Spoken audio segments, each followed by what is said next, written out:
Apocalypse 5G, l'extermination. Un film de Sacha Stone. L'âge de la 5G, ou plutôt l'apocalypse 5G, arrive. C'est du moins ainsi que l'appelle Sacha Stone dans son documentaire particulièrement émouvant et angoissant, Apocalypse 5G. La technologie 5G a été utilisée pendant la Seconde Guerre mondiale.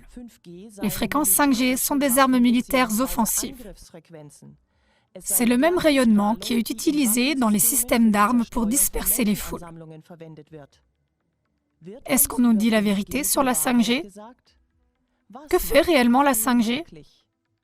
Regardez le film dans son intégralité et faites-vous votre propre opinion.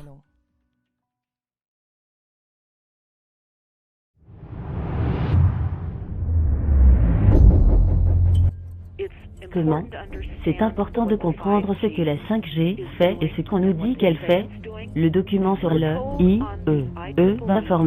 nous indique que cette technologie aurait fait cuire vos yeux comme des œufs sur le plat pendant la Seconde Guerre mondiale.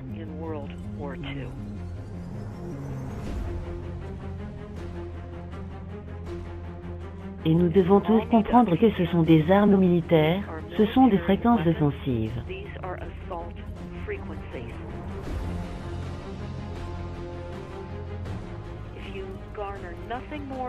Si vous ne deviez retenir qu'une seule chose, ce serait celle-ci. Ce sont des micro-ondes irradiantes de guerre, voilà ce que c'est.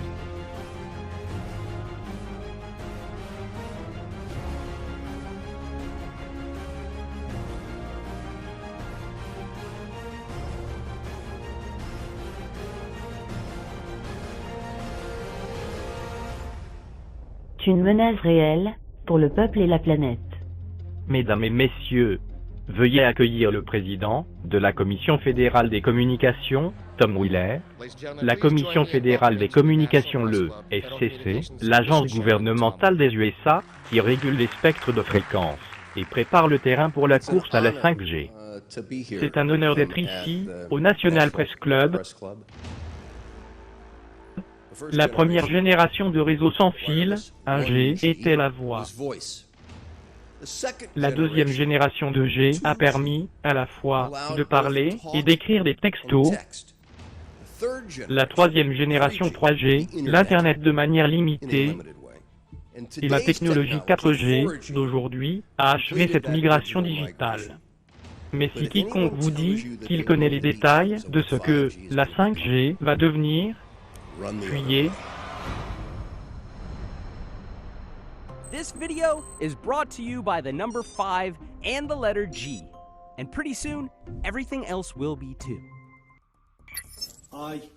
Je dois faire savoir aux gens, la 5G est mortelle. Je suis Mark Steele, je suis un expert en HUD pour les systèmes d'armement, l'un des meilleurs experts du monde. C'est la raison pour laquelle je suis devenu un expert, et parce que je les ai inventés. Ce que je vais vous dire, aujourd'hui, ne croyez pas un seul mot de ce que je prononce, pas un seul. Je veux que vous fassiez vos propres recherches, vous verrez que c'est absolument terrifiant. Ce déploiement de la 5G est un système d'armement offensif. Je dois leur faire savoir, à propos du gouvernement, parce que je connais les systèmes d'armement mieux que tout.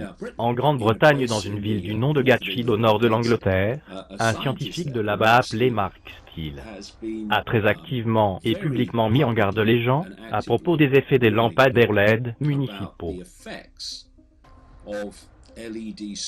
qui émettent maintenant de la 5G dans notre ville, d'après lui.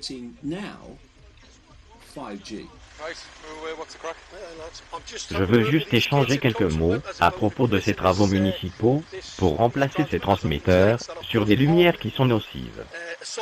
Prenant la communauté d'assaut, ceci est une menace existentielle à l'économie, à l'environnement et à l'humanité. Eh bien, si ces transmetteurs sont partout, alors tout le monde est exposé au risque.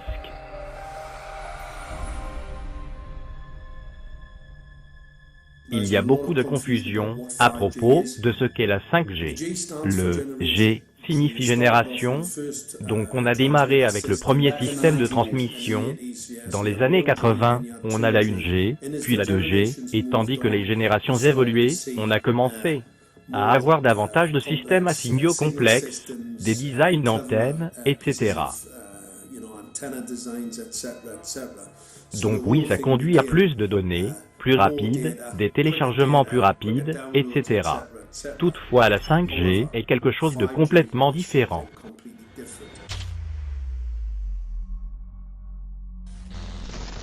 Ok, faisons une révélation, faisons savoir aux gens de quoi il s'agit vraiment. Ceci est l'appareil de transmission 5G, ça, c'est une sacrée bête. Ce sont les transmetteurs non assurables. Regardez bien cet appareil, parce que je sais bien sûr qu'il y a un tas d'experts qui veulent voir plus de détails à propos des transmetteurs et des puces intégrées. Regardez bien les gars. Ça, c'est le système de gestion contrôleur. Il y a une antenne ici, vous voyez ça? Qu'est-ce que c'est que cette antenne fuside, aérée? C'est quoi ça? C'est pourquoi, comme vous le voyez, il y a un disque, il y a des puces ici, vous voyez? Une puce, regardez ces puces là-dessus.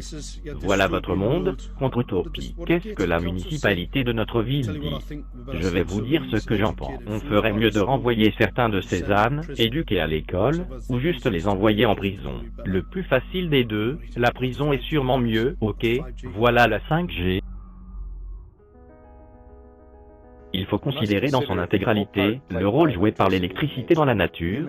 Les êtres humains ne peuvent pas continuer à se développer de la même manière dans une atmosphère imprégnée de toutes parts par des courants électriques et des radiations. Cela a une influence sur le développement de l'homme dans sa globalité. Cette vie humaine au beau milieu de radiations électriques, et l'électricité va affecter les personnes aujourd'hui de telle manière qu'elles ne seront plus capables de comprendre les informations qu'elles recevront si rapidement. La conséquence est de limiter leur intelligence. De tels effets peuvent déjà être observés aujourd'hui, même aujourd'hui. On peut observer comment les gens comprennent les choses qui viennent à eux avec beaucoup plus de difficulté qu'ils ne le faisaient quelques décennies plus tôt. Rudolf Steiner, 1924. Il a observé que depuis 1924, notre atmosphère est devenue beaucoup plus imprégnée d'ondes électriques de toutes sortes. Il n'y a aucun doute maintenant que les ondes électriques et les champs électromagnétiques ont un effet direct sur le vivant. Il y a des milliers de documents évalués à ce sujet, il n'y a aucun double là-dessus. Mais quels sont ces effets? Comment nous affectent-ils? Que peut-on y faire? Nous en sommes arrivés à mettre en place ce qu'on appelle la 5G, de type spécial, qui est pour des transferts d'informations de gros volumes. Il s'agit en fait des mêmes groupes de fréquences qui sont utilisés dans les armes de dispersion de foule.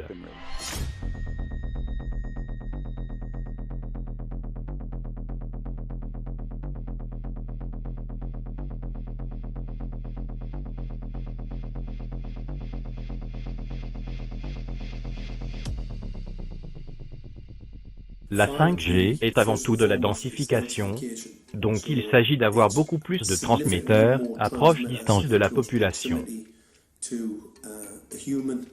Et c'est aussi un transmetteur très sophistiqué, illégal et illicite. Ce que je veux dire par là, c'est qu'il s'agit d'une antenne cornée biélectrique à haute puissance, et cela permet au transmetteur 5G de cartographier tout son environnement en 3D, y compris tout l'intérieur de votre maison. La fréquence de 868 MHz spécifique est dédiée pour les systèmes de combat de récolte de données, donc le sud GHz. Cela permet au signal de traverser les murs de briques et de béton avec facilité et peut rassembler des données. C'est un système qui permet le repérage de cibles. La technologie, SASIDARE, est grosso modo un radar en dehors du champ de bataille. C'est extrêmement efficace sur l'identification de cibles et pour les verrouiller. Et, ce n'est pas tout, ça peut aussi vous cibler spécifiquement en tant qu'individu. Donc pour n'importe quel juge avec un cas de justice intéressant, disons n'importe quel avocat, n'importe qui ayant un travail potentiellement controversé, votre vie pourrait représenter une menace. le design d'antenne qui est actuellement installé en haut de ces lampadaires à LED municipaux, opérant en tant que système de contrôle, est un équipement de guerre pour la récolte de données. Le premier appareil à technologie phasée d'arrêt avait été appelé Mammouth et utilisé par les Allemands pendant la Seconde Guerre mondiale pour identifier les avions alliés. Il est évident que les choses ont énormément évolué depuis.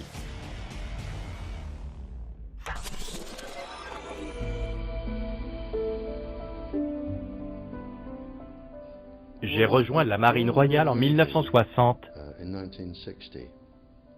et je me suis spécialisé dans les radars micro-ondes de guerre qui fonctionnent avec des micro-ondes, bien sûr, mais on ne vous apprend pas juste comment fonctionne le radar. On vous apprend tout sur le micro-ondes et ses autres utilisations possibles, dont j'en sais beaucoup sur la technologie micro-ondes et à quel point cela peut être nocif et faire aux gens. Les micro-ondes ont ensuite été utilisées en tant qu'armes, comme elles le sont encore aujourd'hui. C'est une arme camouflée parfaite, et quand le gouvernement n'aime pas un groupe de gens, par exemple, les femmes qui protestent à Greenham comme en Angleterre, à propos de la base de missiles américains, à laquelle elles ont installé leur tente, elles se font cramer au micro-ondes, on a bombardé de micro-ondes les catholiques en Irlande du Nord, pour les rendre malades, et ça continue à travers le monde entier, et c'est une arme qui ne vous permet pas de savoir que vous êtes ciblé parce que la dose est très faible, ce qui est, en fait, plus dangereux qu'une dose importante, c'est très faible, et ça peut prendre une année ou deux, mais ça peut causer des dégâts neurologiques et des cancers, avec ces micro-ondes de faible niveau, et vous pouvez rendre tous vos opposants malades, c'est une arme parfaite pour un gouvernement. Nos impulsions sont constamment redirigées, on vit dans un état de conscience, induit artificiellement, qui ressemble au sommeil. Leur intention est de diriger tranquillement par l'annihilation de la conscience. On a été plongé dans une transe d'exécration, ils nous ont rendus indifférents à nous-mêmes et aux autres. On est focalisé uniquement sur notre propre jeu. S'il vous plaît, comprenez qu'ils sont en sécurité tant qu'ils ne sont pas découverts. Nous maintenir endormis, nous maintenir égoïstes, nous maintenir sous sédatifs.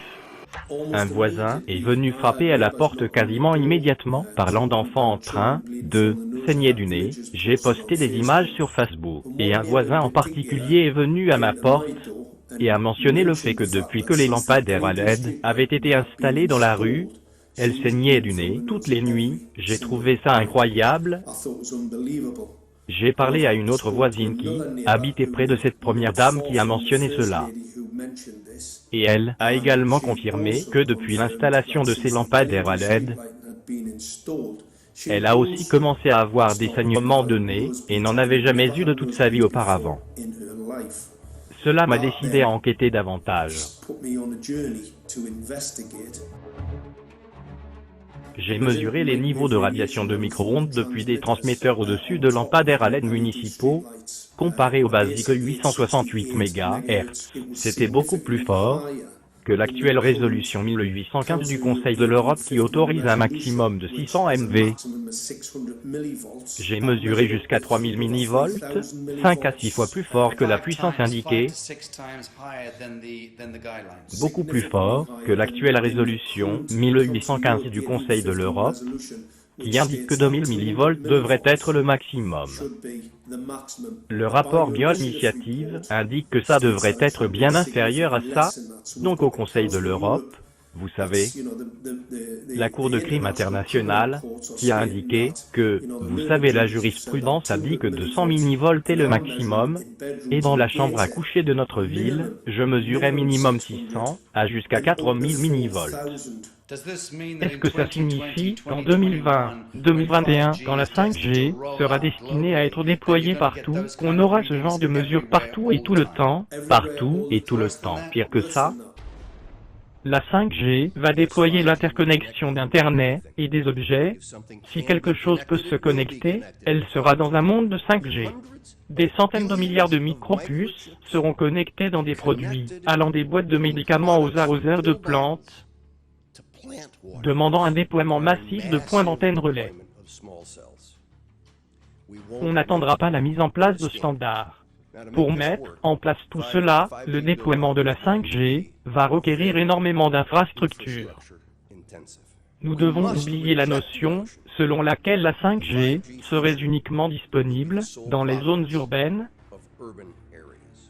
La révolution de la 5G touchera chaque recoin et c'est sacrément important. Le monde interne connecté du futur sera la résultante des décisions que nous devons prendre aujourd'hui.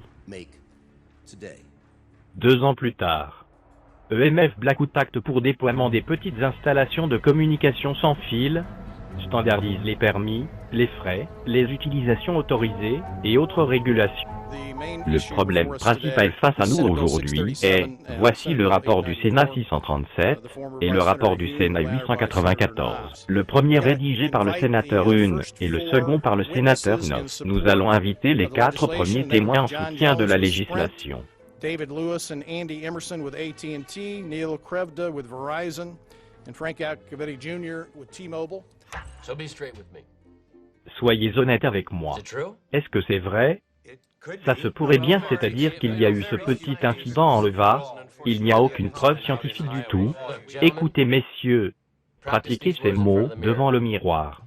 Bien que l'on explore constamment le sujet, pour le moment, il n'y a aucune preuve solide qui lierait l'usage du téléphone avec le cancer du cerveau. Avec l'aide des lobbyistes et des fonctionnaires corrompus, des lois fédérales ont été mises en place, rendant illégal dans certains cas de parler des effets sur la santé. Je suis Sharon Colbert, je suis médecin en hôpital. J'ai pratiqué la médecine pendant 21 ans et mon parcours professionnel se caractérise principalement par de la médecine académique en hôpital, de la recherche clinique et de l'enseignement médical. Je suis un spécialiste pour TPE, PME, certifié par Microsoft. J'ai travaillé sur des stations spatiales concevant le système de câblage pour le module de SAS pour lequel j'étais responsable de l'analyse des champs électromagnétiques. Je suis un enseignant pour le département de l'épidémiologie, biostatique et santé en entreprise. Et j'enseigne qu'il y a à la fois de la toxicologie et des effets sur la santé liés aux ondes électromagnétiques. Mon nom est Daphna Tekover et je suis la fondatrice d'une association appelée Nous sommes la preuve. Nous sommes une association qui représente les nombreux adultes et malheureusement les nombreux enfants qui sont devenus très malades à cause des ondes des technologies sans fil. Il semble y avoir quelques fausses surprises mises en place. Je veux m'assurer que nous éclaircissions cela dès le départ. Les effets des technologies sans fil sur la santé, vérifiés scientifiquement, sont très clairs. Et la définition du niveau acceptable d'ondes de radiation est repoussée toujours plus loin. C'est ce dont il s'agit justement, c'est à propos des ondes de radiation. Les ondes sans fil ont des conséquences biologiques, un point, c'est tout. Mon nom est Dr Angie Colbeck, j'ai analysé les études démontrant les impacts des ondes de radiation sans fil sur notre santé, et il y a maintenant des milliers d'études démontrant les impacts négatifs suivants liés aux ondes sans fil. Cancer, effets oxydants, dégradation de l'ADN, fonctionnement détérioré de l'ADN. Problèmes de mémoire, vertige, étourdissement, stress, anxiété, brouillard de la pensée, Maux de tête, saignement de nez, problèmes cognitifs, épuisement. Nous avons des preuves de dégâts cardio-myopathiques de l'ADN, signe précurseur des problèmes cardiaques. perte de mémoire à court et long terme, diminution de la capacité de concentration, temps de réaction plus long, et même des contractions involontaires de certains muscles, entraînant un désalignement de la colonne vertébrale et des joues. Cancer du sein, d'un coup, on a des cancers du sein qui apparaissent auprès de femmes qui n'ont aucune prédisposition génétique à cela, des fonctions immunitaires perturbées, et changements dans les protéines liés au stress, effets sur la fertilité et la capacité reproductive. Il y a des dizaines et dizaines d'études qui démontrent sans le moindre doute ce que les ondes radiation font à nos spermatozoïdes. Maintenant, si vous laissez votre téléphone portable en dehors de votre poche, les spermatozoïdes vont se régénérer sous 3 à 4 mois. Ce qui ne va pas se régénérer, ce sont les dégâts au niveau de l'ADN des spermatozoïdes. Ça, c'est irréparable. La femme de l'ex-gouverneur d'Indiana a été diagnostiquée du glioblastome, cancer agressif du cerveau. La même tumeur au cerveau qu'avaient Ted Kennedy et John McCain. Avez-vous bien regardé la cicatrice de John McCain? C'est une cicatrice de tumeur au cerveau liée au téléphone portable. LeBron James, l'un de nos sportifs, a eu une tumeur des glandes salivaires. C'est une autre tumeur liée au téléphone portable. Vous n'en avez pas entendu parler, car tout de suite, après cette découverte, il a été payé par Sam et Soon pour devenir leur porte-parole. On observe une augmentation des tumeurs au cerveau, une augmentation des maladies des humeurs. On observe une augmentation de toutes les maladies liées aux neurotransmetteurs, SLA, maladie de Lou Gehrig, de Parkinson, Ce sont toutes des maladies qui sont connues pour être associées avec l'exposition à des fréquences de bas niveau. On parle d'exposition 24 heures sur 24, 7 jours sur 7 où que vous soyez. Et votre corps ne peut pas s'en éloigner, et nos études montrent que votre système immunitaire peut s'en sortir pendant un temps, mais il finira par se détériorer. Ensuite, l'irradiation va forcément endommager les cellules au niveau le plus profond. La question est, que se passera-t-il alors? Ce sont des documents examinés dont il ne s'agit pas de simples hypochondriaques inventant tout cela. On a de réels problèmes avec ça. Il s'agit plus de sujets à débattre quand vous regardez PubMed ou la littérature scientifique. Ces effets sont constatés avec toutes les formes de vie, les plantes, les animaux, les insectes, les microbes. Donc la 5G n'est pas une conversation à propos de savoir si ces effets biologiques existent, ils existent, clairement.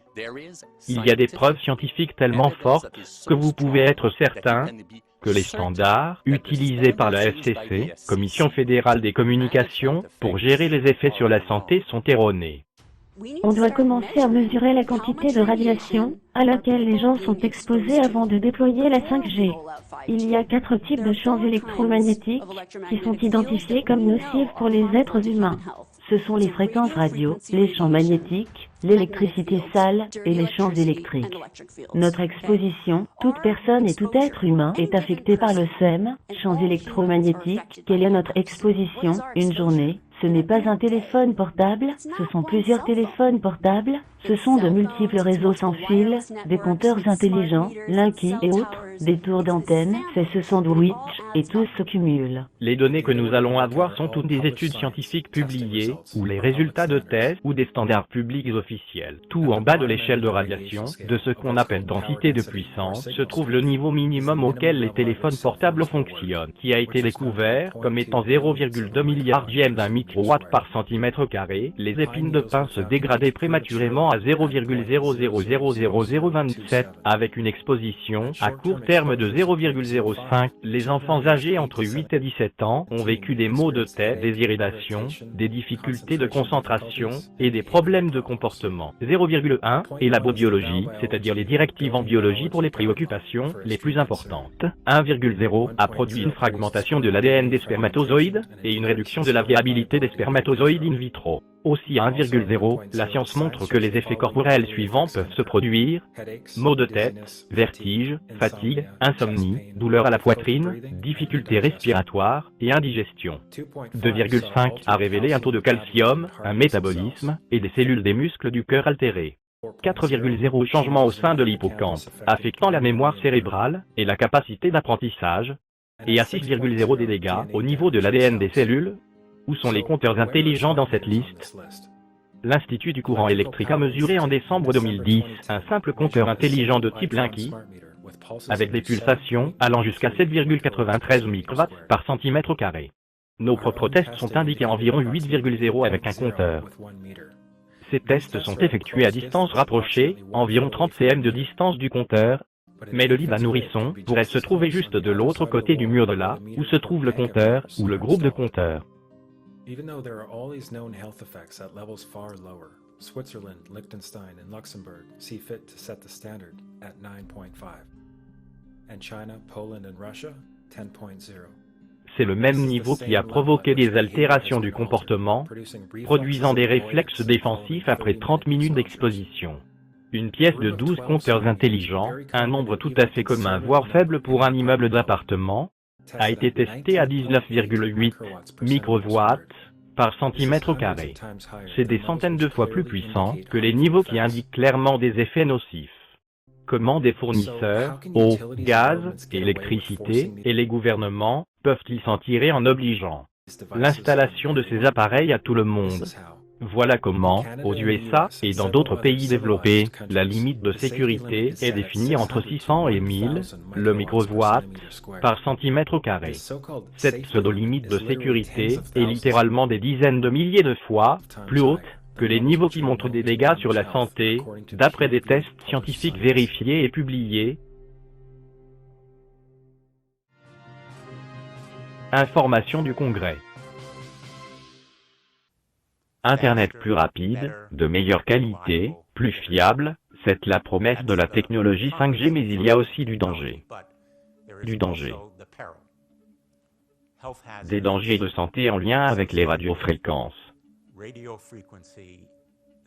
qui sont aussi plus élevés et nécessitent plus de transmetteurs et d'antennes. Et la constatation la plus simple et la plus amère est que les dangers pour la santé sont inconnus et non étudiés. Et ceci est un signe de négligence et de mépris de la part de Commission fédérale des communications. Cela paraît inacceptable. Il n'y a aucune réponse jusqu'à présent. La Commission fédérale des communications a simplement dit tout est OK, mais pour atteindre une conclusion à propos de la santé et de la sécurité par rapport à cette nouvelle technologie, il nous faut des faits. 2 mois après, Monsieur le Président, merci de nous accorder cette audience. La 5G, comme vous le savez, utilise des ondes à haute fréquence, qui ne voyagent pas aussi loin et qui devront s'appuyer sur un réseau de centaines de milliers, potentiellement des millions de sites relais, et la question est donc, y a-t-il de quelconques implications sur la santé, de quelconques implications de sécurité concernant ces sites relais additionnels, qui seront sûrement proches de logements et d'écoles, de lieux de travail, et de plus en plus proches du sol, n'est-ce pas? Tout à fait, sénateur, oui. Donc ma question, pour vous particulièrement, messieurs, combien d'argent a été engagé par l'industrie pour soutenir les recherches indépendantes? J'insiste sur le fait qu'elles soient indépendantes. Sont-elles des recherches en cours? Est-ce que seulement une a été achevée? Ou les consommateurs peuvent-ils s'en informer? Et nous parlons de recherche sur les effets biologiques de cette nouvelle technologie. Merci, sénateur, et je prends. Merci pour l'attention que vous portez sur ce problème. La sécurité est primordiale, et comme vous l'avez suggéré, nous comptons sur une agence d'experts, comptant sur les découvertes de la FDA, Administration de la nourriture et des médicaments, et sur d'autres, pour répondre aux besoins de préserver notre sécurité à tous. Il n'y a pas d'études complémentaires à ma connaissance. Pour le moment, je serai ravi de parcourir avec vous les possibilités d'études que vous pensez être nécessaires, et nous sommes toujours portants pour plus de science. On s'appuie aussi sur ce que les scientifiques nous disent. Donc pour résumer, la réponse à ma question, combien d'argent? 0. Je peux certainement pas vous suivre, sénateur. À ma connaissance, il n'y a pas d'études actives soutenues par l'industrie à ce jour. Quelqu'un d'autre sait quelque chose à propos d'engagement de l'industrie pour appuyer la recherche, la financer, la soutenir, pour vérifier scientifiquement les effets sur la santé? Non, je ne suis au courant d'aucun, donc il n'y a réellement aucune recherche en cours.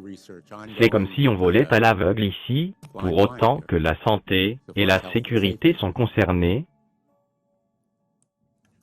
Merci, Monsieur le Président. Vous ne pouvez plus partir du principe que vos technologies sans fil sont sûres. Vous êtes une professionnelle du domaine médical diplômée. Oui. Parce que nous n'en avons pas au sein du jury. Que faisons-nous de l'American Cancer Society par exemple, qui nous dit qu'il n'y a aucune preuve de produits nocifs? Beaucoup de ces organisations ont des conflits d'intérêts. Rapidement, si vous le pouvez, quelle est votre définition? Que voulez-vous dire par conflit d'intérêts? Une des premières choses que l'on enseigne aux résidents, c'est que vous devez toujours regarder d'où vient le financement. Il y a un volume phénoménal de recherche, sponsorisé pour des personnes qui sont embauchées pour produire des études, dont le résultat est qu'il n'y a pas d'effet, et ce fléau envahit ce domaine dans bon nombre de pays.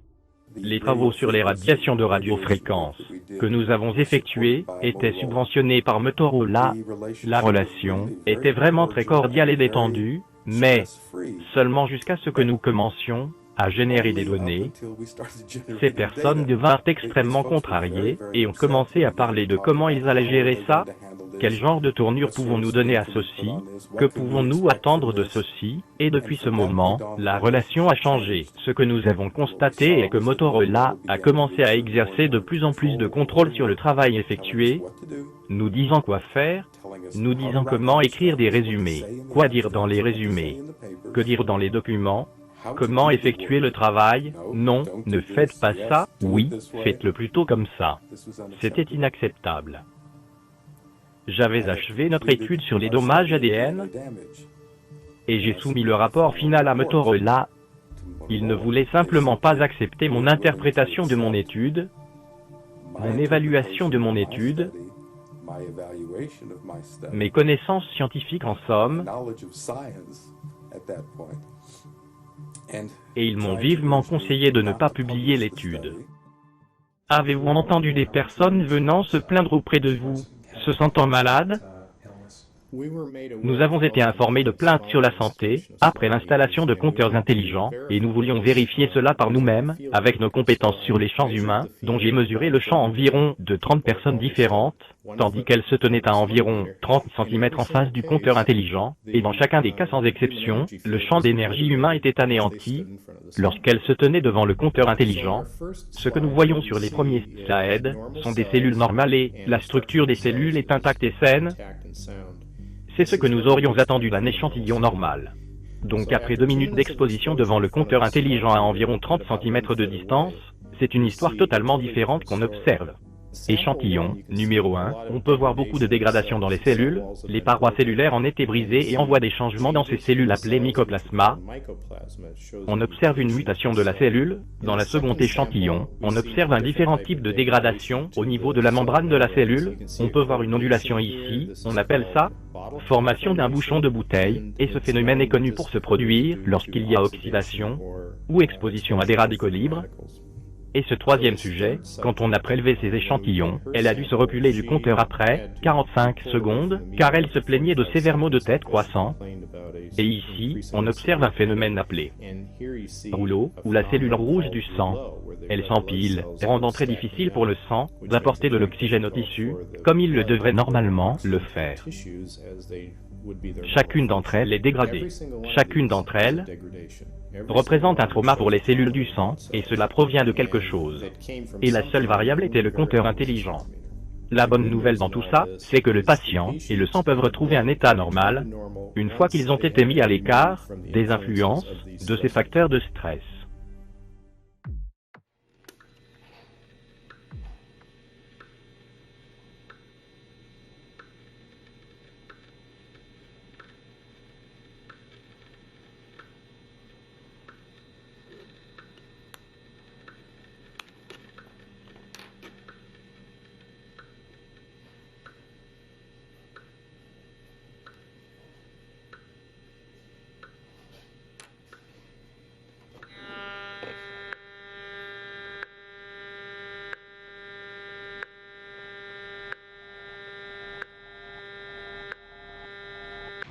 Les armes à énergie dirigée. Certains effets que nous pouvons observer, une des choses est simplement le Wi-Fi traditionnel de 2,4 GHz. C'est dans la même gamme de fréquences que le four à micro-ondes, qui sont aussi appelés radars de portée, car c'est en radar. 2,4 GHz c'est intéressant, ce n'est pas le taux maximum d'ascension dans l'eau pour les fréquences micro-ondes, mais c'en est à un point où ça permet une pénétration complète. Car si ça arrivait au pic maximum, ça empêcherait l'intérieur de devenir chaud, donc c'est maintenant ce que fait le simple Wi-Fi. Puis nous observons la 5G, 60 GHz. C'est ce qui est considéré comme catégorie d'armes de dispersion. Pour faire reculer les gens, ça brûle la peau, ça ne pénètre pas, mais 60 GHz et la fréquence d'absorption de la molécule d'oxygène, comme ils ont des électrons qui partagent les uns avec les autres, ce que nous respirons étant fait du dioxygène, O2. Une paire d'oxygène, donc être bombardé par du 60 GHz, peut très bien détériorer notre taux d'absorption, l'oxygène dans notre corps, et par conséquent, le fondement entier de notre système vivant.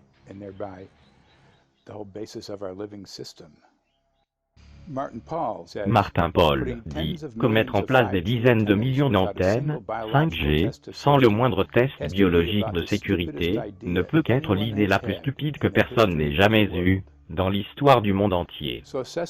Donc pour évaluer tout ça, nous avons des experts venant de différents domaines, armements électromagnétiques militaires, effets biologiques sur les humains, des pompiers qui souffrent de dégradation cognitive en étant proches d'elles, des pays qui bannissent ce type de technologie près des écoles à cause des dégradations cognitives.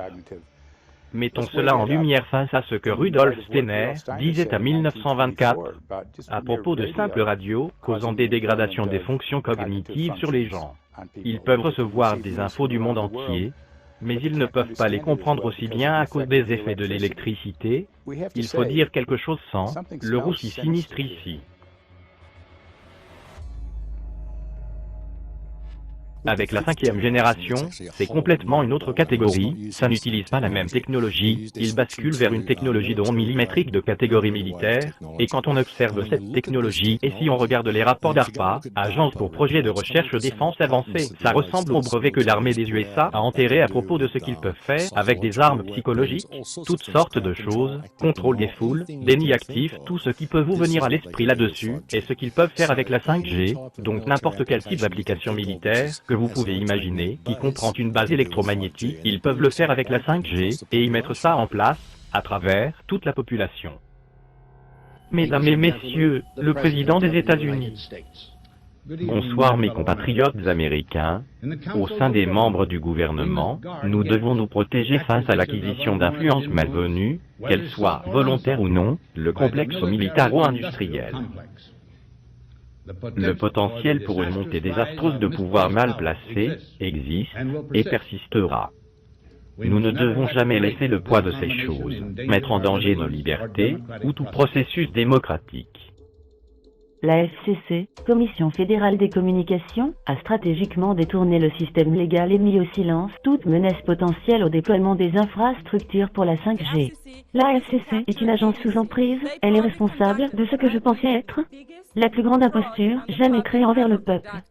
La FCC a été décrit par le Centre universitaire d'Eyard, par le consensus écrivain Norman Pelster, comme l'agence la plus contrôlée de Washington, agissant davantage comme une pompon girl de l'industrie plutôt qu'un régulateur. C'est particulièrement vrai aujourd'hui avec la 5G, pour laquelle il y a de sérieuses préoccupations sur la sécurité et potentiellement des informations trompeuses venant de la FCC.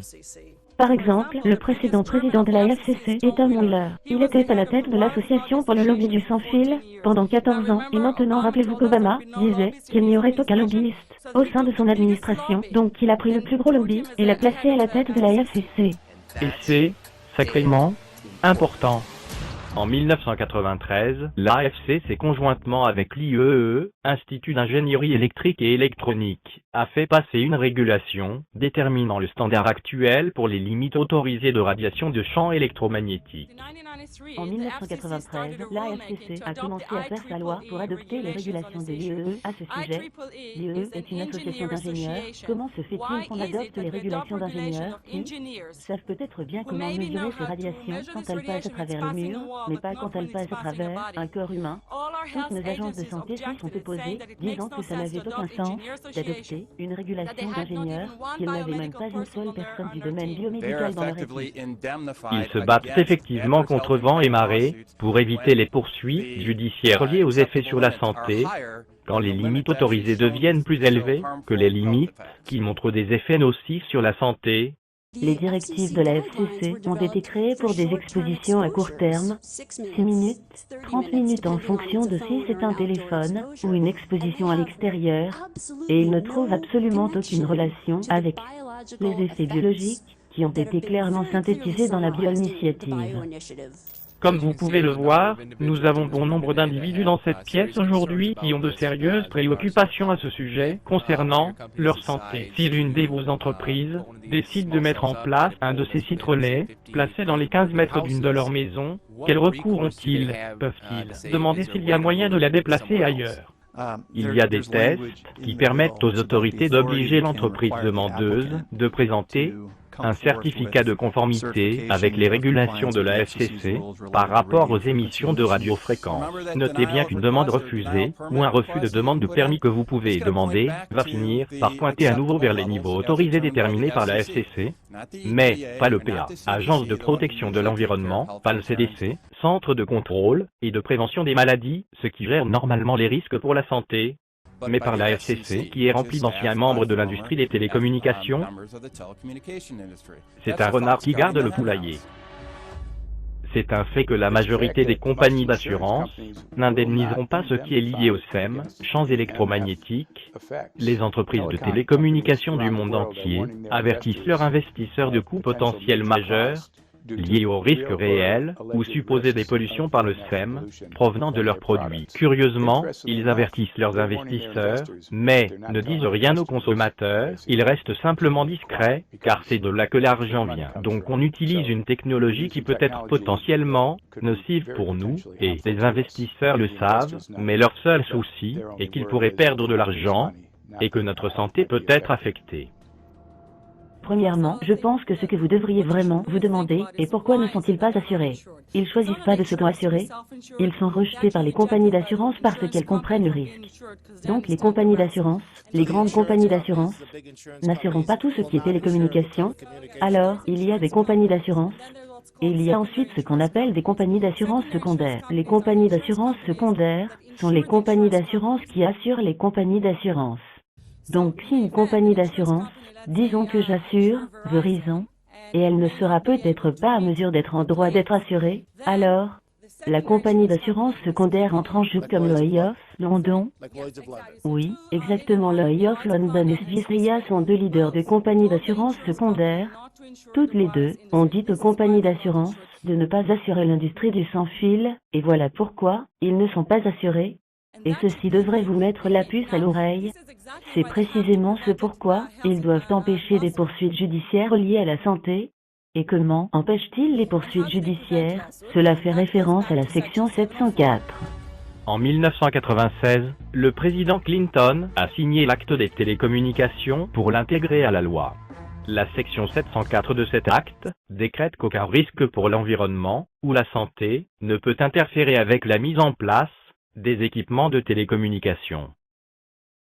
La section 704 a été adoptée en 1996. C'est comme ça que nos droits concernant notre santé nous ont été retirés par l'industrie du sans-fil. Ce que cette législation a accompli, c'est de donner le pouvoir de réguler les effets des technologies sans fil sur la santé et la FCC. La FCC est un échiquier politique, une agence de vente aux enchères. Ce n'est pas une agence de santé, ils n'ont même pas une seule personne du domaine biomédical à bord. Et ensuite ce que fait la section 704, elle a en effet pris le pouvoir de régulation de l'État pour les positions des tours d'antenne relais en lien avec la santé. Et qu'est-ce que cela signifie? Ça signifie que s'ils veulent mettre une tour d'antenne relais devant votre maison, vous ne pouvez pas aller au conseil municipal et dire « Et je n'en veux pas ». Je viens d'entendre dans une conférence qu'il y a 10 000 études prouvant que c'est nocif. Je n'en veux pas, mon enfant est malade.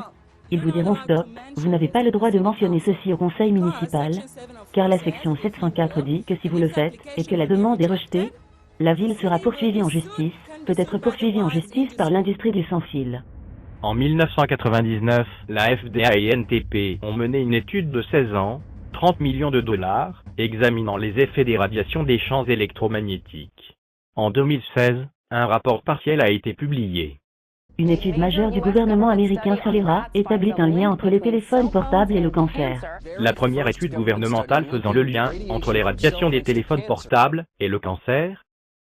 De décembre, 30 millions de dollars, l'étude fédérale menée aujourd'hui établit qu'il y a des preuves d'un lien entre les radiations de téléphones portables et les cancers du cerveau. Qu'est-ce que le NNTP, National Toxicology Programme? J'ai entendu cette étude de nombreuses fois. NNTP, c'est quoi?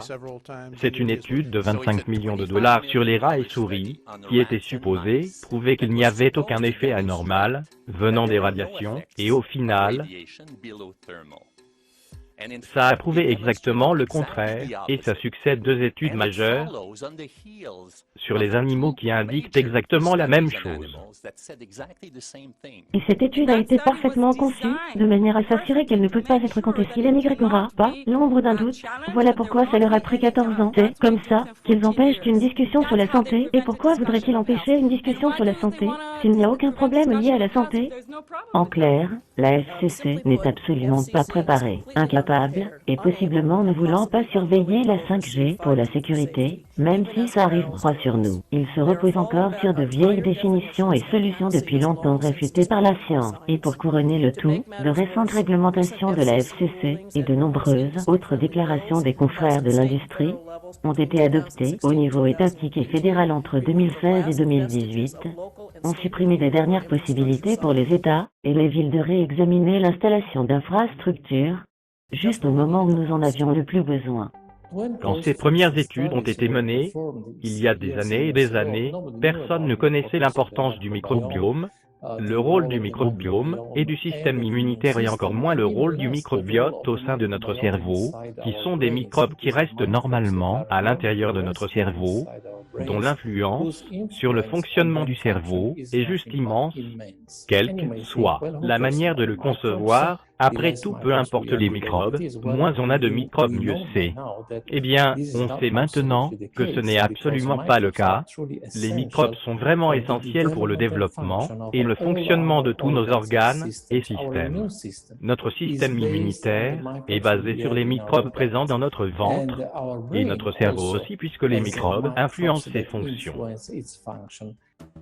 On a trouvé des têtes, des choses comme la moisissure. Si vous essayez d'avoir de la moisissure dans une cage de Faraday, elle se développera d'une certaine manière, même si les champs électromagnétiques l'entourent. Éloignez la cage de Faraday et des sortes de 600 biotoxines se seront développées au sein de la moisissure à cause des effets que les champs électromagnétiques ont dessus. Même les champs électromagnétiques de faible puissance ont un effet sur notre microbiome qui est vraiment essentiel à notre être entier.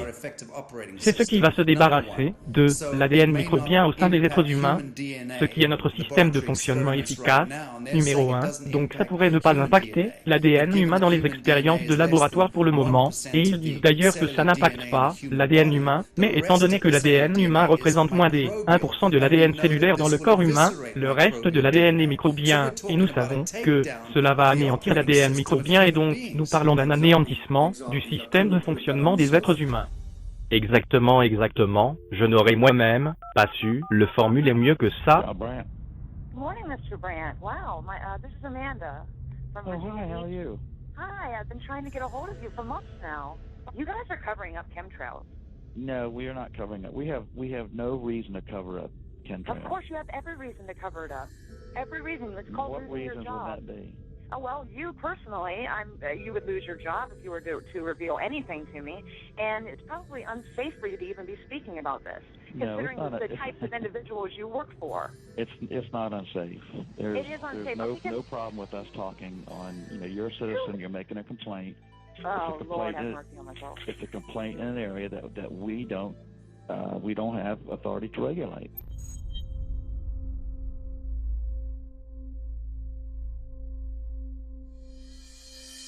Donc le lien entre les chantrails et la 5G, tout est interconnecté. Les particules métalliques qui doivent permettre la 5G, phase d'arrêt, en gros, ce sont des radars qui devraient permettre de vous identifier et ensuite vous pister, vous identifier à nouveau dans votre propre maison 24 heures sur 24 et 7 jours sur 7. Pendant les 10 dernières années, nous avons été arrosés de chantrail et maintenant le chat est sorti de la boîte, on a toutes ces nanoparticules qui sont tombés comme de la pluie sur l'humanité pendant des années maintenant, imprégnant nos corps, restant même à l'intérieur de nos corps, ces nanoparticules, d'après vous, créer une sorte de capacité de brillance phosphorescente pour que nous puissions être repérés et marqués dans nos maisons, derrière le béton et l'acier, dans les bunkers, dans les sous-sols, peu importe où vous êtes, la 5G sera désormais capable de trianguler votre position sur une carte et lire vos mouvements car vous, en tant qu'être vivant, êtes imprégné de ces nanoparticules qui agissent comme une sorte de technologie de transmission et réception. Exactement, absolument, exactement. Il faut considérer que l'ADN fonctionne aussi comme une antenne fractale qui est capable d'envoyer et de recevoir et aussi de gérer des signaux sous la forme de radiofréquences. Alors s'il n'y a aucun doute que les radiofréquences artificielles, comme celles des tours d'antenne relais, en particulier ces nouveaux types de tours qui ont des signaux de bien plus haute densité, elles peuvent d'une certaine manière interférer avec la capacité de l'ADN de conserver et transmettre des signaux biologiques, donc un niveau de danger que très peu de biologistes connaissent.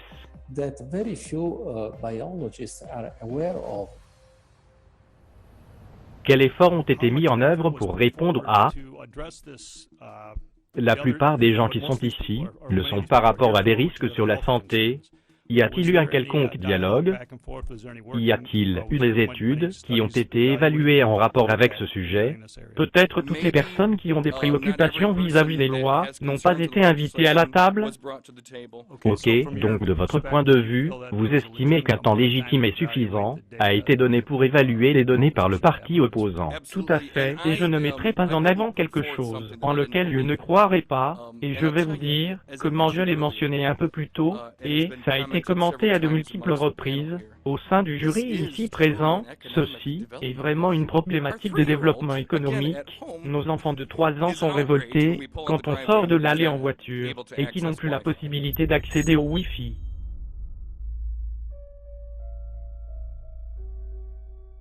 Mais je pense que quiconque installe du Wi-Fi dans une école devrait être enfermé pour le reste de sa vie. Je le pense vraiment, je pense qu'il ne serait pas fait pour marcher sur la surface de cette planète, car ils n'auraient pas jeté un œil aux recherches et aux quelconques motivations qu'ils ont. Ça ne vaut pas le coup par rapport aux problèmes génétiques auxquels les parents devront faire face avec leurs enfants quand ils seront nés. La France a banni le Wi-Fi dans les crèches et mis des avertissements pour les écoles normales, car ils estiment qu'il y a une dégradation de la capacité d'apprentissage quand les enfants sont entourés de Wi-Fi. Et ils doivent afficher des panneaux d'avertissement là où il y a du Wi-Fi. Quand je suis tombée malade et que j'ai appris qu'ils mettaient en place le Wi-Fi dans les écoles en Israël, j'étais très malade à ce moment-là, mais je ne pouvais pas tolérer la simple pensée que les enfants à l'école deviennent aussi malades que je l'ai été. Et après quelques mois de correspondance, j'ai soumis une demande à la Cour suprême d'Israël pour bannir l'utilisation du Wi-Fi dans les écoles et les remplacer avec un réseau Internet filaire. Les 4 premières maladies qui tuent nos enfants, nos jeunes adultes à l'heure actuelle, sont les tumeurs du cerveau, les cancers de la thyroïde, les cancers des testicules, les cancers du rectum, toutes les zones à proximité desquelles on met le téléphone, et beaucoup de nos enfants sont malades, et ils ont été mal diagnostiqués et mal pris en charge parce que l'industrie du sans-fil a misé des milliards et des milliards de dollars depuis les 30 dernières années pour tromper le public face aux effets sur la santé et conserver le public non informé. Nous menons une expérience sur les enfants, nous exposons les enfants aux radiations micro-ondes pendant 6 heures chaque jour d'école. Nous avons eu absolument aucune étude qui se penche sur les effets à long terme de ces radiations sur les jeunes, ou même sur les adultes.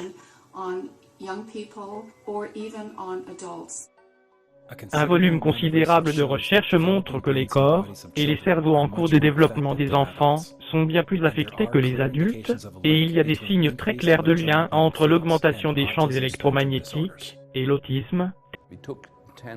Nous avons pris 10 enfants autistes et nous sommes retournés à l'endroit où ils dormaient dans le ventre de leur mère lorsqu'elle était enceinte de cet enfant, et nous avons comparé cela avec l'endroit où une autre mère a donné naissance à un enfant en parfaite santé.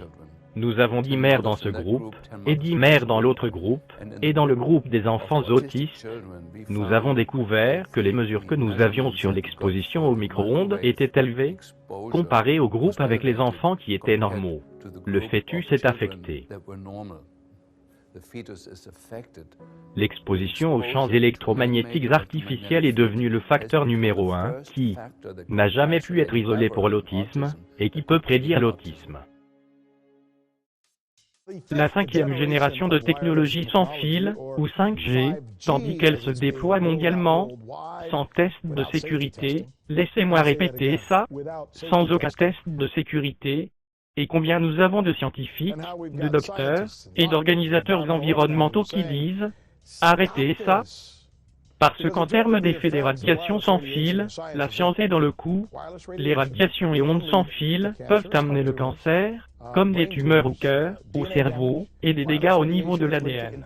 Les radiations sans fil ont un lien avec la stérilité, l'autisme, la maladie d'Alzheimer, et d'autres. Et devinez quoi, tous les effets que je viens de lister représentent seulement une partie des effets qui sont connus d'après la technologie que nous avons aujourd'hui. Tout d'abord, il faut savoir que les autres champs électromagnétiques auxquels on est exposé sont déjà connus pour être des risques pour la santé, et en gros, que la 5G, à cause des fréquences qui vont être utilisées, et à cause des pulsations extraordinairement élevées qui vont être utilisées, est une bien plus grande menace pour notre santé que toutes les choses qu'on a déjà qui sont des menaces très substantielles pour notre santé. On ne parle pas seulement de l'intensité, on parle aussi des fréquences et des très hauts niveaux de pulsation. Il y a une documentation immense qui montre que les champs électromagnétiques pulsés, qui pulsent de manière forte, puis faibles très rapidement, sont dans la majorité des cas beaucoup plus actifs au niveau biologique que nos champs électromagnétiques non pulsés. Chaque appareil de communication sans fil communique via des pulsations, mais l'industrie ignore complètement cette problématique. Le problème de la 5G est qu'il prévoit de mettre en place des dizaines de millions de ces antennes absolument partout, sans effectuer le moindre test biologique de sécurité. Sous-entendez-vous que possiblement nous, les consommateurs, sommes les cobayes, puisqu'ils n'ont pas vraiment fait de tests pour voir les effets à une échelle plus petite? Je veux dire, ce n'est pas une insinuation, c'est une affirmation, nous sommes les cobayes, oui. Le cancer n'est pas ma préoccupation principale, je suis vraiment inquiète à propos des spermatozoïdes et à propos des grossesses. Combien d'entre vous savent qu'un couple américain sur 6 est incapable d'avoir un enfant quand il le souhaite? Combien d'entre vous savent que l'année dernière, le taux de naissance dans ce pays a chuté fortement qui ne l'ait jamais fait ces dernières années? 3% en une seule année.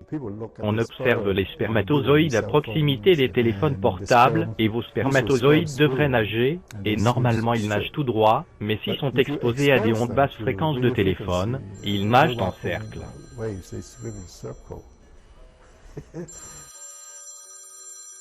Des études ont été menées ici en Australie, prélevant des spermatozoïdes d'hommes en bonne santé, et un tube de test se fait exposer aux radiations de téléphone portable, et un autre tube de test ne se fait pas exposer aux radiations de téléphone portable, et ensuite les résultats sont évalués, et ça représente une mesure de la vitalité, on mesure à quel point les spermatozoïdes nagent bien. C'est une mesure de mobilité et d'agilité, c'est un moyen de mesurer les dégâts infligés aux mitochondries de l'ADN. Ils subissent 3 fois plus de dégâts au niveau de leur ADN si ont été exposés à des radiations de téléphone portable. Les données là-dessus sont incontestables, les téléphones portables peuvent nuire à la quantité et la qualité des spermatozoïdes. Votre embryon, votre utérus, dans le fœtus, là où votre enfant se développe pendant les 100 premiers jours. Dans les ovaires, les œufs n'ont pas cette protection, donc ils se trouvent au risque maximum par rapport aux radiations, et pendant le premier mois environ, vous ne savez même pas que vous êtes enceinte, vous ne prenez pas de précautions.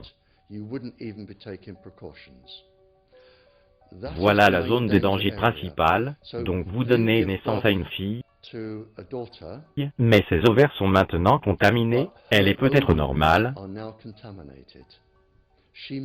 elle est peut-être touchée génétiquement, mais ses ovaires sont au plus haut risque. Donc quand votre fille grandit et elle tombe enceinte et a un bébé, c'est là où un de ses œufs sera fertilisé et sortira. Donc les dommages réels ici se trouveront chez vos petits-enfants, c'est là où ça va se voir le plus.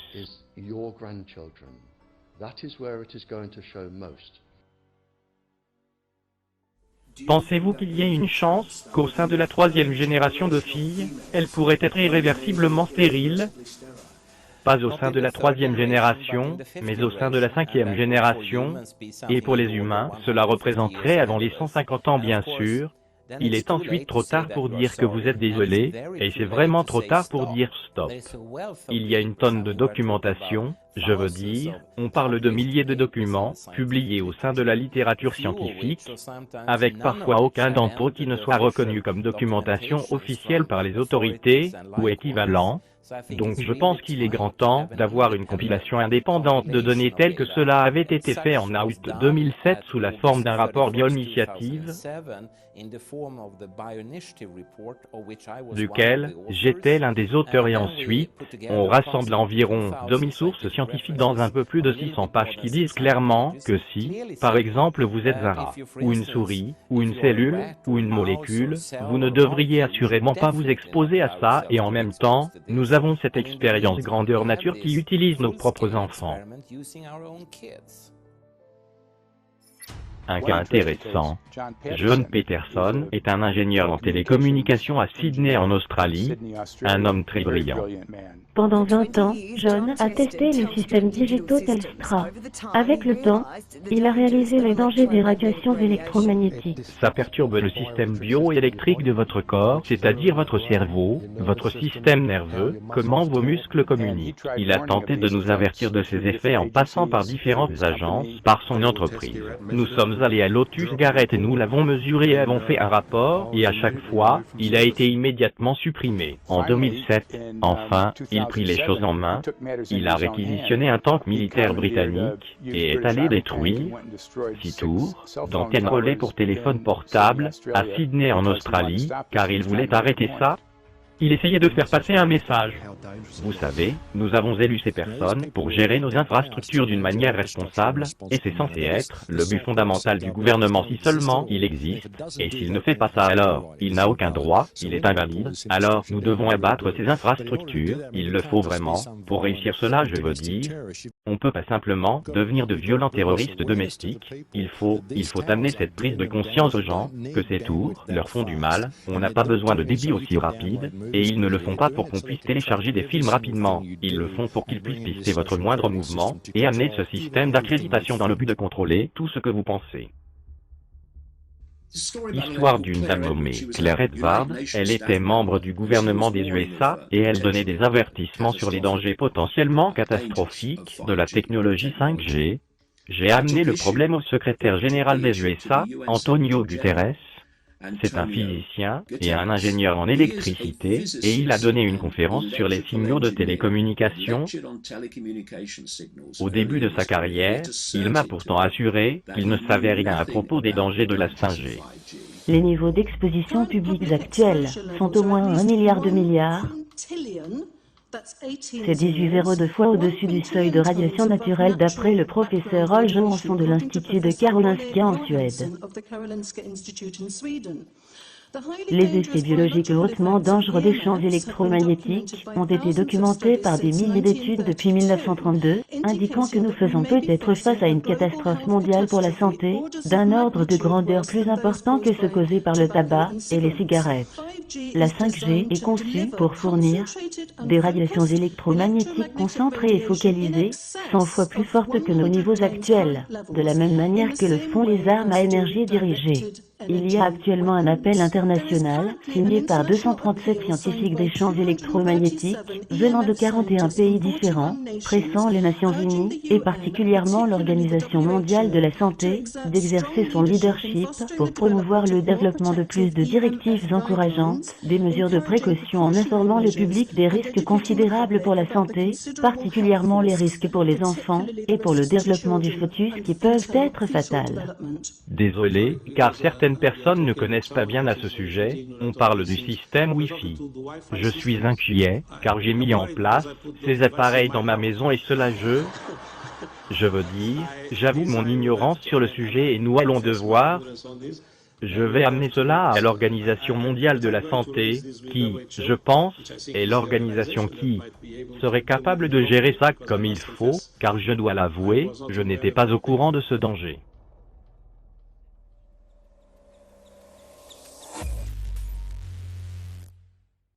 En 1996, quand l'acte des télécommunications a été adopté, il se trouvait dedans une clause que les fonctionnaires municipaux se sont bien gardés de communiquer, à propos des soucis sur la santé, au moment d'approuver ou non des tours d'antenne relais. C'est exact. Mais quelque chose de nouveau est en train d'arriver, nous en avons beaucoup parlé dans les rapports Silurium, grâce à Jason Bogg-Smith et son site internet, EMF Warrior, les guerriers des champs électromagnétiques. Ça c'est nouveau, ça c'est très nouveau, donc en gros on est en train de, vous savez, d'envoyer un appel à propos de quelque chose qui d'un côté n'est pas encore arrivé, ce n'est pas un simple changement mineur, c'est une grosse marche franchie. C'est un changement dans les mers et océans, et un assaut n'est pas un mot approprié du tout, c'est un bombardement, donc au lieu d'avoir des tours d'antenne relais, à 2 ou 3 km de vous, en ayant toujours un service téléphonique, vous aurez des antennes à chaque coin de rue, et certains lotissements auront un point d'accès à peut-être moins de 20 mètres de leur maison. Donc ce genre de bombardement invasif, avec un tel nombre d'antennes, je veux dire par kilomètre carré, si vous faites le calcul à chaque pâté de maison, cela donne 16 pâtés de maison par kilomètre, c'est environ 250 antennes par kilomètre carré. Les ondes millimétriques n'ont pas été testées. L'ancien président de la FCC, Tony Wiley, a dit publiquement qu'il ne prévoit pas de faire des tests. On n'attendra pas la mise en place de standards, et donc notre demande concerne aussi le fait qu'il y ait un plan pour déployer la 5G via des satellites dans l'orbite terrestre basse, donc 20 000 satellites qui vont recouvrir chaque mètre carré de la planète avec un signal 5G.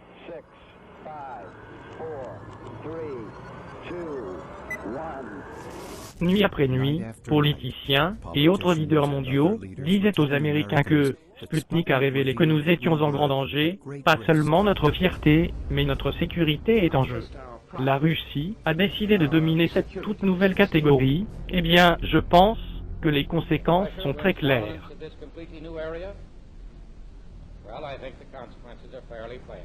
Probable domination mondiale soviétique. Nous déclarons aller sur la Lune durant cette décennie et faire le reste, non pas parce que c'est facile, mais parce que c'est difficile, parce que ce défi est un défi que nous voulons relever, un défi que nous refusons de remettre à plus tard, est un défi que nous avons l'intention de gagner. Bienvenue, tout le monde à la Maison Blanche. Ceci est le sommet tenu sur la 5G à la Maison Blanche. Mon nom est Julien Clark, je suis directeur des liaisons publiques et nous sommes enchantés de vous avoir parmi nous aujourd'hui. Très heureux d'être rejoint par de nombreux leaders de l'industrie, membres du Congrès, leaders du Sénat de la Maison Blanche et des personnes venant de la FCC. Avant de démarrer, premièrement, nous faisons partie du gouvernement, ne supposez pas que nous savons quoi que ce soit, ok. Je suis d'accord effectivement, je ne sais rien. J'ai été habitué à faire des discours depuis ma nouvelle position sur des sujets pour lesquels je sais très peu de choses. Et on a besoin de plus de tours d'antenne relais et de connexion dans le concept de connexion. C'est ridicule. Les USA mènent les rênes grâce à notre secteur privé ainsi que grâce au travail de la FCC et de cette administration dans sa globalité. La Chine et la Corée du Sud et beaucoup d'autres pays aimeraient pouvoir clamer la même chose. Nous avons toutes les intentions de déployer la 5G d'abord et récolter les bénéfices de connexion sans fil plus rapide et plus solide. Oui, j'aurais aimé que nous soyons la Chine, bien sûr. Oui, j'aurais aimé que nous soyons la Chine, bien sûr. Et atteindre la vitesse du mot difficile. Ne nous voilons pas la face, la course à la 5G est un sprint. Gagner la grande course de la 5G, c'est une priorité nationale. Nous devons garder à l'esprit les implications pour la sécurité nationale de gagner la course à la 5G. Aujourd'hui, nous allons parler de l'importance d'être les premiers dans la 5G. Un engagement permanent pour placer l'Amérique en première place dans la course à la 5G. On l'appelle la première 5G américaine, première. Notre stratégie s'appelle le plan rapide 5G, un plan pour améliorer la supériorité américaine dans le domaine de la technologie 5G. Des objets connectés utiles pour la santé que j'aime tant ont la capacité d'améliorer la santé des gens, d'après ce que je comprends, avec beaucoup d'applications médicales possibles. L'industrie ne demande pas d'argent au gouvernement pour construire le réseau 5G, il nous demande de passer entre tous les documents administratifs pour le déploiement des infrastructures. Aujourd'hui, on ne peut pas laisser toute la paperasse administrative étouffer le futur de la 5G.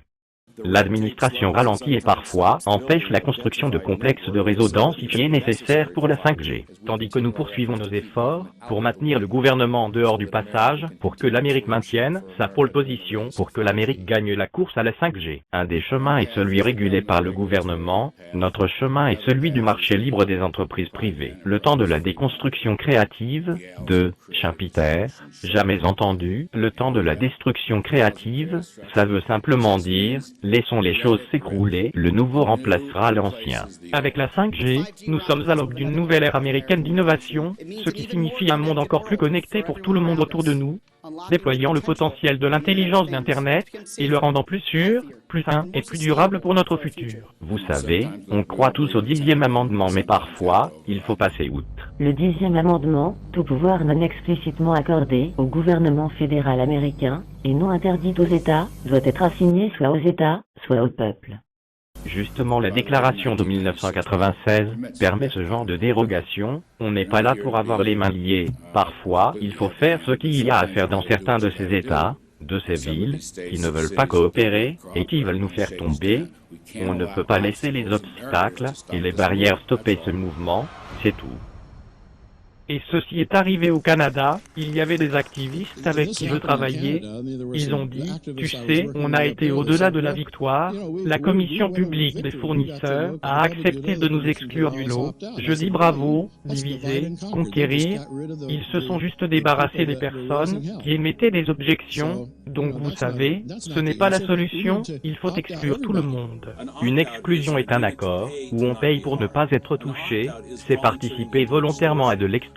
Ce genre d'accord dit que si je ne paye pas tu as le droit de me faire du mal, donc ça ne fonctionne pas. Ça revient à mendier, c'est se faire prendre à la gorge par des sociétés qui ne sont pas réactives au gouvernement, qui ne sont pas responsables, et entretiennent des ententes illégales dans le but d'ébranler les droits individuels de chaque personne individuelle dans les différentes communautés à travers le pays, et à travers le monde. Le ministre de l'Environnement a un devoir. Son devoir est principalement de s'assurer qu'il y a un environnement meilleur, plus propre, plus sain, pour le peuple de ce pays. C'est un devoir simple, qui implique d'être responsable, par rapport à la science et aux innovations, et de faire en sorte que cela se passe ainsi. C'est ce qui semble se passer ici, on pourrait d'ailleurs, sans nul doute, c'est qu'ils utilisent la science, et les innovations pour s'assurer que notre droit de vie est menacé. Il n'y a eu aucun débat public, il n'y a aucun discours public, il n'y a aucune révélation publique, quant à ce que fait la 5G, quand, comment. Rien que ça, c'est une faille de la responsabilité du ministère, une faille que nous devrions vraiment surveiller, par rapport à de potentielles poursuites judiciaires privées contre le ministère, qui n'a pas su protéger notre droit de vie. Ok, intelligent, technologie intelligente, compteurs intelligents, voitures intelligentes, pas si intelligentes que ça. Qu'est-ce qu'intelligent veut dire? Tout ce qui a un intelligent qui lui est associé est un type d'armement secret militaire de technologie résidentielle. Voilà d'où vient le intelligent, et toutes les technologies que vous voyez aujourd'hui, sans exception, ont été développées pour certains types de champs de bataille, certains types de systèmes de renseignement gouvernementaux, et évidemment, ces développements doivent être commercialisés, et les gens les ont eux-mêmes apportés dans leur maison. La définition d'une grille intelligente, Smart Grid, est un système sans fil qui va essentiellement transformer chaque appareil de votre maison en l'équivalent d'un téléphone portable transmetteur. C'est tout, tous les ordinateurs, tous les téléviseurs, tous les fours, toutes les climatisations, toutes les machines à café, toutes les imprimantes, tous les appareils sans exception que vous avez dans votre maison, avec une grille intelligente, vont avoir une antenne qui est intégrée et qui va transmettre vos utilisations de données à un compteur intelligent à l'extérieur de votre maison, qui va ensuite transmettre votre usage de données à une autre tour qui reçoit le signal, qui va ensuite être transmis à la société du fournisseur d'accès, pour soi-disant, à des fins de facturation. Les signaux ne seront pas tout à propos de votre usage personnel, il va y avoir des groupes de compteurs qui vont relayer le signal de maison en maison, à travers le voisinage, qui vont de cette manière accumuler toutes les données d'utilisation, qui seront toutes transmises à la société du fournisseur d'accès. Donc ce que ça va faire, c'est que le système de compteur final qui transmet toutes ces données va émettre un signal de radiofréquence beaucoup de fois par seconde, ce qui va augmenter le taux d'exposition moyen de radiation d'ondes radiofréquences de manière exponentielle. Cette vidéo montre des pucerons sur la feuille d'un oranger, peu après qu'un équipement radar soit installé dans un aéroport proche, il y a des années. J'ai observé que, tous les quelques secondes, tous les pucerons se crispaient à l'unisson, et faisaient une sorte de petit bond, comme vous le voyez sur la vidéo. Après de plus amples recherches, j'ai découvert que l'intervalle de temps entre l'activité de chaque danse coïncidait exactement avec la rotation du rotor de radar de l'aéroport, qui était à une distance d'environ 20 km. Les grilles d'antenne créent ce rayon orientable qui aide à concentrer l'énergie. Le rayon est pointé vers l'utilisateur.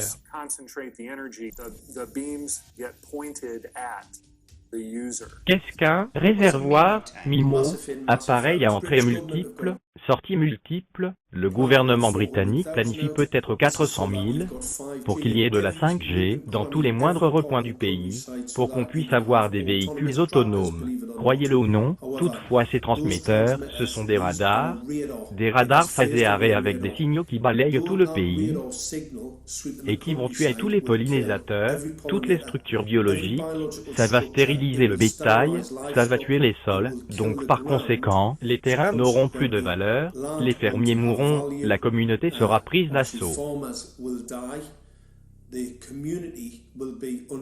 La communauté sera prise d'assaut. Si on ne peut pas produire de nourriture, si on tue les pollinisateurs, on est dans de beaux draps. Le point essentiel est que la 5G, le déploiement de milliers de milliards de dollars de la 5G par notre ami, le gouvernement est définitivement une arme avec le déguisement d'une technologie moderne et pratique. C'est bien ça, et j'ajouterais que c'est du terrorisme économique. Il n'y a aucune valeur à tuer la population et à détruire votre capacité à produire de la nourriture. De tuer tous les pollinisateurs, ça a peut-être super nombre sur le chèque, mais en réalité, les troubles mentaux, le diabète, toutes les choses qui sont actuellement handicapantes, qui sont un poids pour le pays par rapport aux maladies mentales et aux problèmes de santé, la cause peut être identifiée et a été identifiée par la science. La science a prouvé que les données épidémiologiques récoltées dans la rue ne sont pas scientifiques. L'ADN, à l'intérieur de vous, l'ADN mitochondrique, que vous pouvez retracer sans changement jusqu'à votre mère, puis sa mère, tout droit jusqu'au commencement de la race humaine à l'âge de la pierre, elle reste identique, et elle reste identique chez vos enfants, ce qui veut dire que si vous endommagez votre ADN, votre enfant pourra être génétiquement touché, et alors son enfant, et son enfant, et son enfant, pour toujours. Vous condamnez les générations futures de chaque enfant sans exception.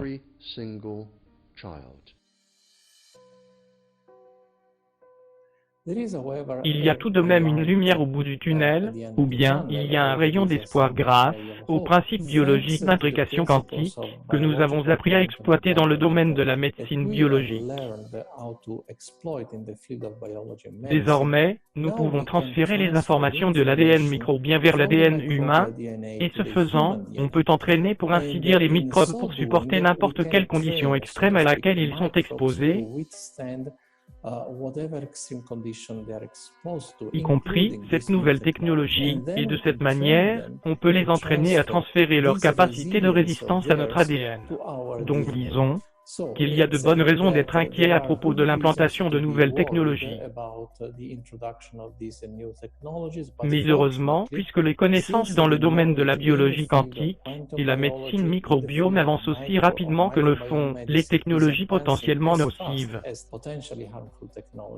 nous pouvons exporter des connaissances pour nous protéger des menaces potentielles ou réelles liées à ces nouvelles technologies.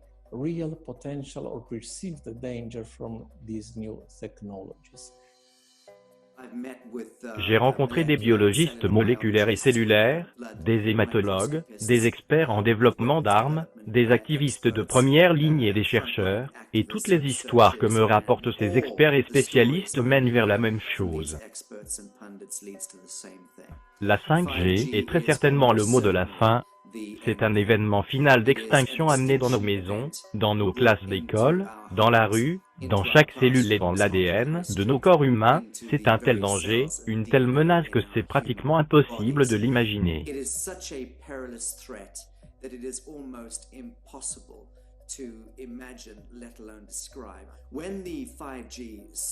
Car la 5G sera en place, ça communiquera avec une multitude de satellites qui sont en orbite GSF autour de la surface de la Terre. Des millions d'antennes de surface vont capter ce signal et va ensuite dispenser le signal vers des centaines de millions de systèmes à micro-antennes et d'installations comme les lampadaires municipaux et même dans votre maison d'ailleurs. Vous ne savez peut-être pas que dans les ampoules LED, dans vos maisons contiennent invariablement des micro ou nano, technologies dans les condensateurs des filaments, capteront ce signal 5G et proliféreront ce signal 5G partout en divisant le signal en des milliards de photons, qui seront capables de simuler absolument tout et en même temps. C'est de la technologie camouflée, absolument, c'est de la science invisible, mais ce que ça signifie en termes simples, c'est que vous serez repéré et marqué, de manière visible et transférable, au sein de votre propre maison, ou que vous soyez sur la surface de la Terre, ils auront la possibilité de vous verrouiller, et de vous tracer comme une cible. Vous serez visible aux yeux des maîtres invisibles, chacun de nous, et tout le temps. Aujourd'hui, nos gouvernements et le secteur privé ont réussi à infiltrer la base de notre civilisation et poussent le déploiement d'une infrastructure massive de 20 000 milliards de dollars sans aucune, vraiment sans aucune, étude scientifique sur la santé derrière. Il n'y a eu aucun test officiel, votre gouvernement et vos autorités pour la santé sont soit de mèche avec ce projet de génocide et d'écocide, soit ils sont simplement stupides, et je suggérerais la seconde possibilité.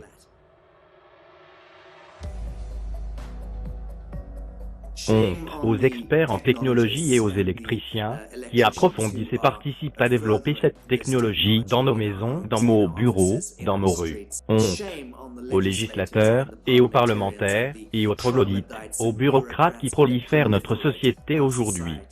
Honte à cet échelon pour apposer ses signatures, pour approuver des contrats qui autorisent l'accélération de cette technologie dans nos maisons et dans nos grandes rues.